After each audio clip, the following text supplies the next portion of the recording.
jau 8 tubelėtį. Paplojam vaikai. Pereina į antrą etapą, tada išsidalinam žaisti 1 prieš 1 į 2 poras. Ir tų porų laimėtojai pagaliau susitinka finale, kur žygiuos iki 14 laukelio.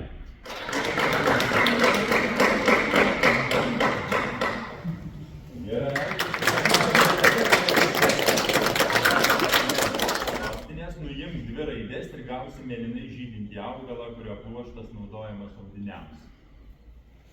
Augalai. Šalna? Kaip? Šalna. Ne. Nešalna, nori pavogti? 11. Gerai, toliau pasiruošę geografija.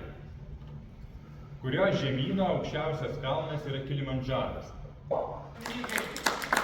Kūrėjai, tris padarėjai ir užteko, ne?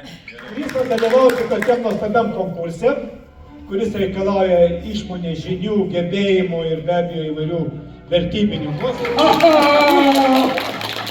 Dabar tau didysis prizas, antras didžioji knyga išminties